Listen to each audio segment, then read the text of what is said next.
Shalom. First and foremost, we're going to give all praises, glory, and honor to Yahweh, Ba'ashem, Yahushai, Ba'ashem, Kakadash. the bonus to the elder apostles, great millstone, and salutation, much love to Yakim out there, pushing out his word in truth and sincerity. And we just want to go in on this topic of gift destroyeth the heart. You know, with all the what's going on right now with coronavirus and how Trump has set up the task force, coronavirus task force, and now they're talking about you know, pretty much putting a stimulus package in to help the people, so to say, that are losing their, you know, they ain't able to work and whatever. So one thing they're talking about doing is giving everybody, all Americans, you know, a check in the mail, so to say, you know, give you money. And really, what this is, they have an alternative motive, because you know damn well Esau don't do nothing for free. All right, and especially when he comes to his money, he ain't finna just give you $1,000, $2,000 a month, whatever the case may be, to every single American without an alternative agenda that he got, which we know what it is. You know, us being the Lord's will, the prophets of the Lord, we know exactly what he's alluding to by doing all this. Okay, he's setting up the stage for the mark of the beast. Okay, for that new world order, that one world government. But nonetheless, you know, we're gonna get into these scriptures. Brother got that up. Get the strength of the heart. All right, this is Ecclesiastes chapter 7, verse 7, and it reads, surely oppression maketh a wise man mad, and a gift destroyeth the heart. That's right, a gift destroyeth the heart. So what is that going to be? Them tax reliefs, or you know, the monthly checks they're talking about giving? All right, that's going to be a gift. All right, oh well, you said and it ain't that everybody can't work. It's just that they have an agenda. You know, whether this coronavirus is real or not, that's irrelevant, because it's actually moving his agenda forward. All right. So whether people are dropping dead from the quote unquote coronavirus is irrelevant at this point, because you can see every day they're having these meetings talking about what they're going to do, you know, concerning the economy, and that's why they're plummeting the stock market. So now they have an excuse, you know, to do all these things. The devices of their heart, man, their intentions is coming out. All right, they're trying to set up this enterprise, okay? But what the scripture said, a gift destroyeth the heart. So all you niggas spicks and tontos, you're gonna be hooting and hollering when you get this $1,000 check, you know, which I'm sure is gonna happen. However way they set it up, I'm sure they're gonna start giving, like the Apostle Tahar just did this video about the bread and no circus.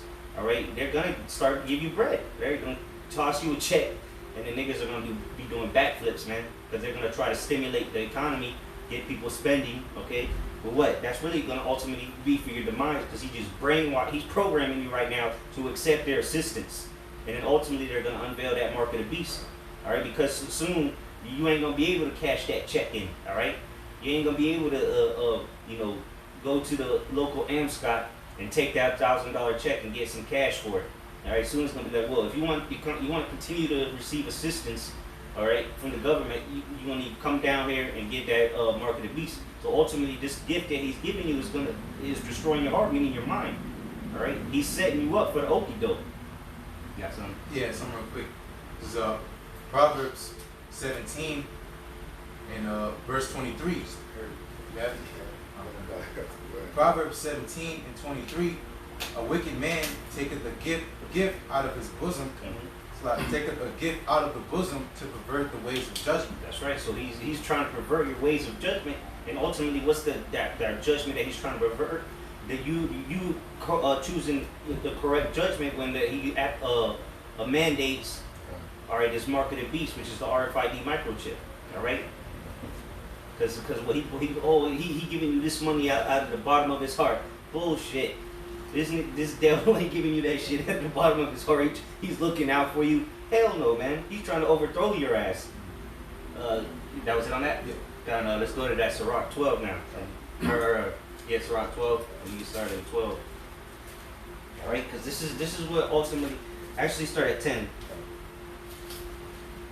Yep, start at 10. Because this is Esau's agenda, man. All right, he's really moving forward for this new world order, man.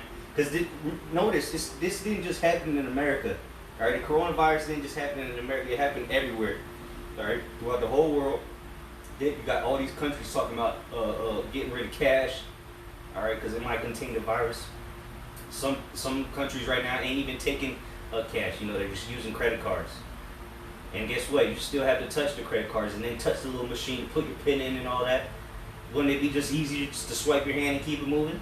All right, this is ultimately a world enterprise. That's why it's called the New World Order. All right, which Esau, 24, the earth is given into the hand of the wicked. Okay, so he's trying to bring his agenda globally. All right, it's not just about America, but America's the spearhead of it, of course. Go ahead. This is Sirach chapter 12, verse 10. Never trust thy enemy, for like as iron rusteth, so is his wickedness. That's right. And if you brothers want to speak on it, go ahead. But so the scripture clearly says, never trust thine enemy. Who's the nation of Israel's biggest enemy? Esau, Edom. All right, the same one that's telling you he's about to pay you for nothing at all. He gonna send you a check for sitting home. Come on, man. Never trust your enemy. He has an alternative motivations behind it, so to say. All right, and he's just using it through what? Through the gifts that he's about to give you. And that's why I said now they're saying, oh, the vaccine is gonna be free. All right, free checkup, free vaccine, free test, free money. This man is a devil, man. Remember, he's the devil that the Bible speaks of. That old serpent, Satan. All right, this man is a deceiver. Okay, and you're seeing it happen right before your eyes. All right, this man is rolling the ball hard, bro. This dude is going in. All right, because what he knows he has but a short time to rule, man. He's coming down with great wrath, and ultimately it's going to lead to that the draconian laws, man. Curfews, martial law, it's already started, really. All right, now they just set up FEMA to be in control of all the coronavirus shit. And now we ain't looking too crazy, right? We've been telling you about the FEMA camps, all the coffins. Now guess who's in charge? FEMA. All right, go ahead. I got a quick precept real quick. Psalms 37, verse 12. The wicked plotteth against the just. Yeah. So what is he doing, man? The wicked, Esau, Edom. He's plotting against the just, which are the Israelites. Because ultimately, that's the end game towards you Israelites. Even though he taking everybody with him, but the main focus is to the Israelites, man. Because who the ones that kiss the white man's ass for these benefits, man? Remember when the government shut down? Who was the number one people talking about Trump? We need some money. It was these fucking nigga women. Yeah, Go ahead. Yeah, Psalm 37, verse 12. The wicked plotteth against the just, and gnasheth upon him with his teeth. And when you go into that word plotteth, it's from the Hebrew word zamam, and it means to have a thought, plan, devise, consider, purpose, to plot or evil intent. So, all like the brother was going into the whole time, Esau Edom. All right, he never does something for free, bro. Everything Esau Edom does is a thought behind it to deceive you, man. All right, so like brother said, man, once this cash is out of the way, then he can roll out that red carpet, man. Which is that RFID chip. That's why he shuts down particular states. All right, and closing all these particular buildings, so ultimately they can be a concentration camp, man. To just fill you damn chicks in there, man. That's what you want to do. And we've been, like the brother said, we've been telling you this the whole time because the scriptures tell you before they spring forth, we tell you of them, man. And how do the Heavenly Father tell you this? Through the mouth of his prophets, man. So the blood is off our hands, man. And like the brother said, all these empty old Walmarts, these old Targets, a lot of them still empty. And who knows, they probably been building shit in there the whole time. But like the brother just said, they're gonna lead you people into there. Like the scriptures say, my people are led to the like a flock to the slaughter, man. You just marching in a straight single file like at the slaughterhouse, man. Just one by one, going in there for your death and destruction, man. All right, get that. Go ahead, get that. What's this like? Was that it on that? Yeah, that's it. Okay, go ahead. It's 2 Corinthians chapter 2, and verse 11. Lest Satan should get an advantage of us, but we are not ignorant of his devices. Yeah, so we're not ignorant of Satan's devices like the brother just went into. His plots, man. His plans. His methodical plan, man. And remember, like the brother said, everything he does, they went behind closed doors, had them secret meetings, all right, them secret councils. Like that's the scripture too. Hide me from the if you want to get that, yeah. The secret council or something like that. I think it's a song, yeah. But you know, they go behind these closed doors that you ain't gonna see it on CNN or on C-SPAN. All right, we're talking about the elites. They're setting up these agendas, right? These methods of getting your ass to come to the slaughterhouse, man. They didn't even have to force you in there. You know, like you watch these videos where the farmer, he has to like scare the sheep into the cage so they can cut them up or whatever. Well, look, you willingly just walk into the slaughterhouse, man. Through what? Through these gifts he's giving you, man. The benefits, you know, those smooth words. You got it? Yeah, that's right. Yeah. Psalm 64 verse 2, hide me from the secret counsel of the wicked. See, and that's what we're trying to be hid from, the secret counsel of the wicked. But guess what? It ain't a secret to us. We're the ones telling them what's going to happen, man.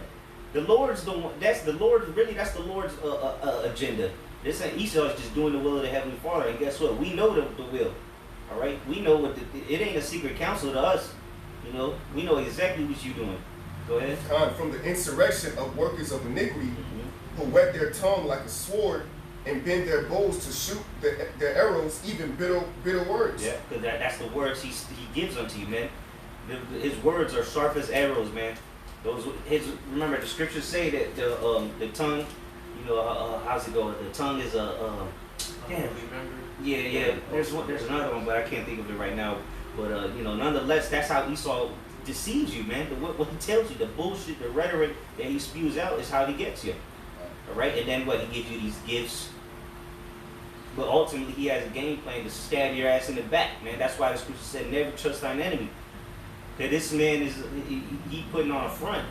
All right, he's a demon, bro. He's a physical manifestation of a damn demons, bro. The whole race of people. And they say, hey, get that, the wicked come out speaking lies. As soon as he Yeah, for Psalms 58, I think. Psalms 58, because this man, he's a devil from day one. As soon as he's born, he come out speaking lies. You know, straight up a liar. Look what he did. Cain lied to the Most High about killing Abel. You know, Esau, Edom. You know, that's that spirit.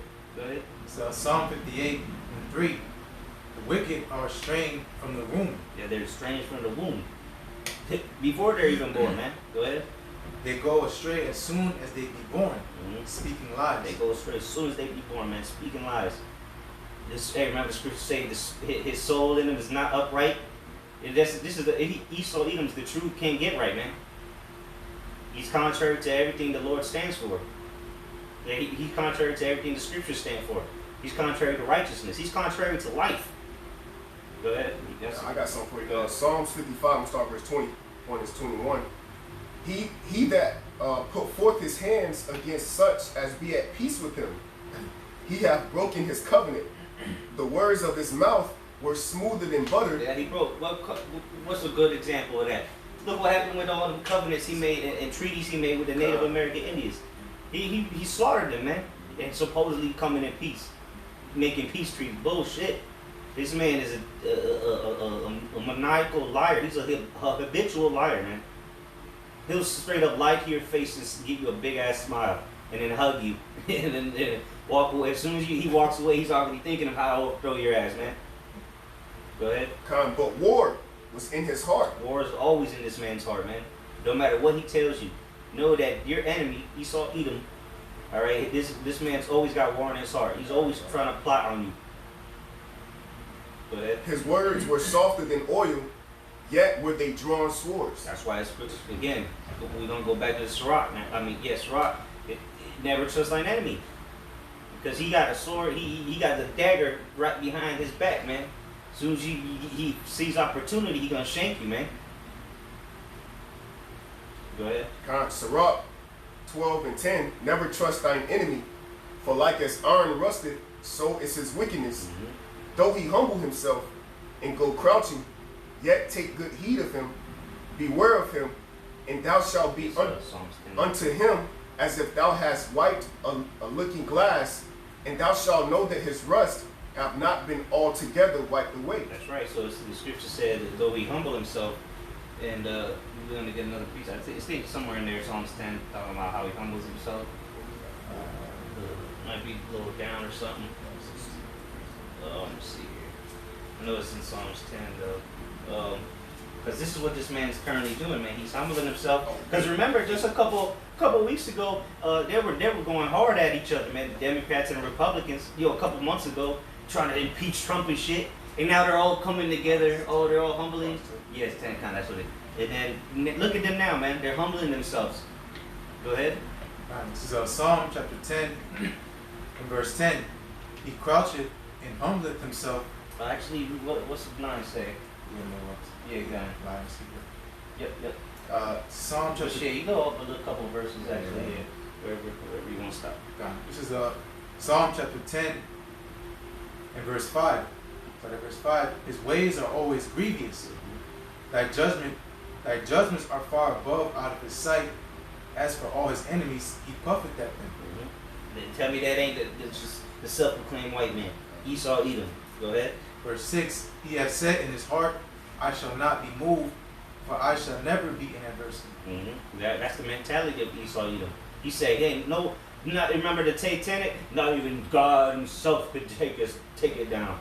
This man's a pride. The definition of pride, man. Obadiah tells you the pride of his heart has deceived him. Go ahead.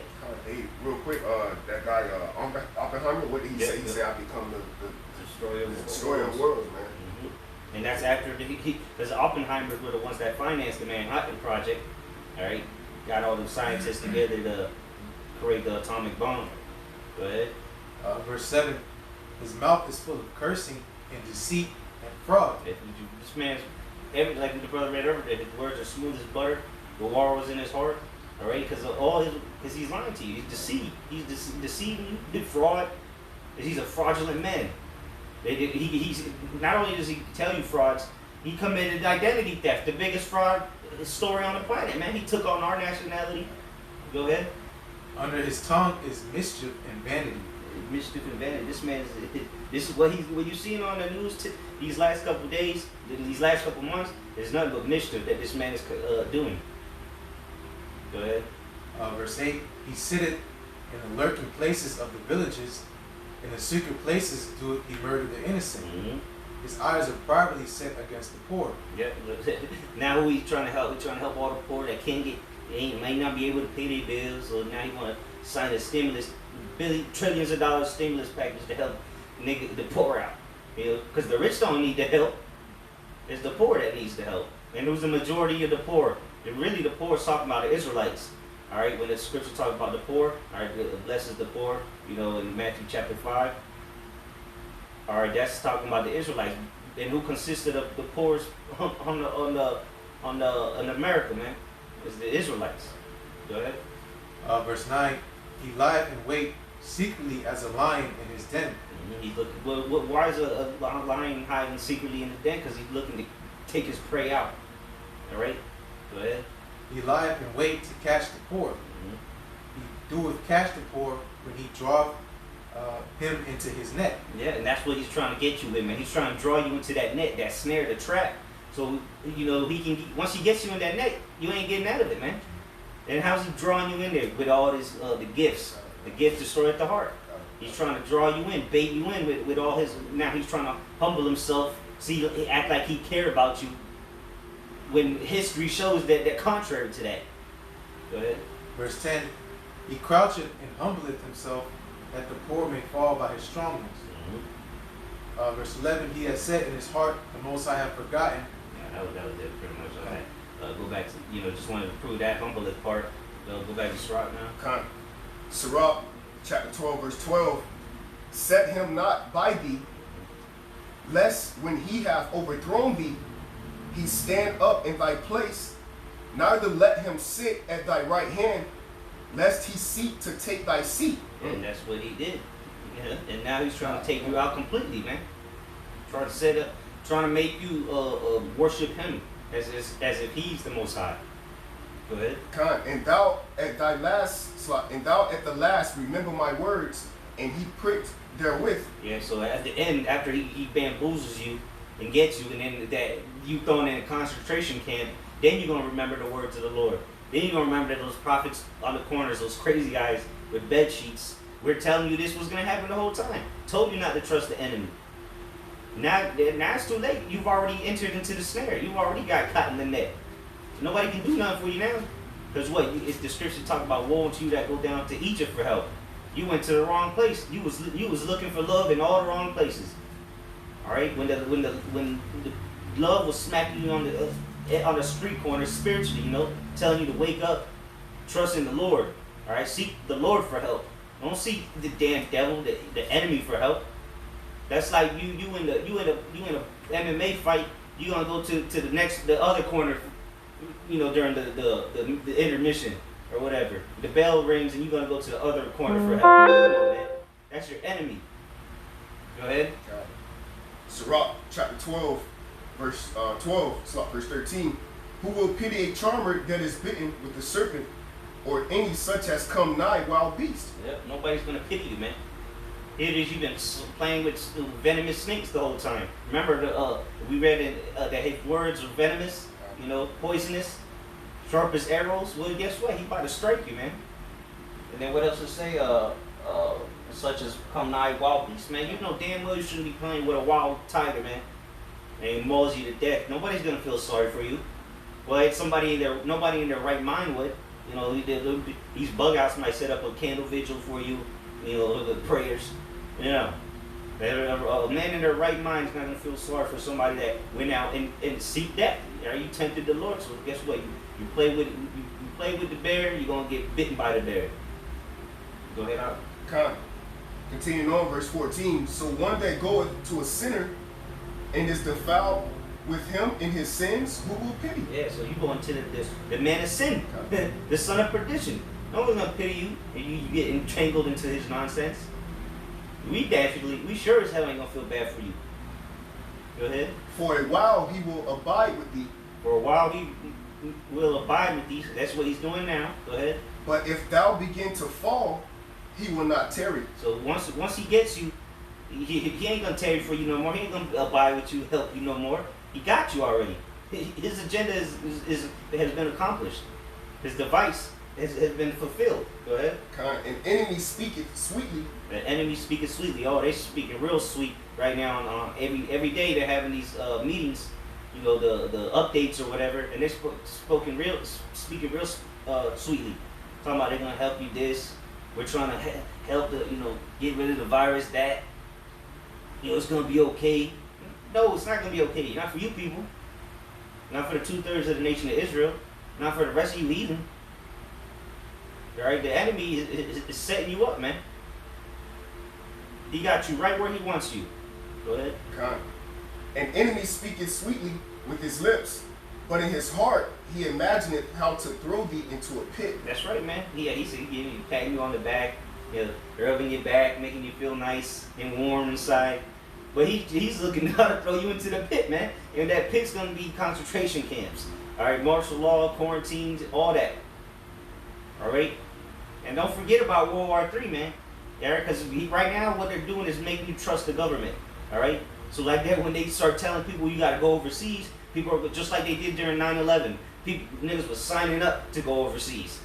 Well, they're gonna do the same shit again.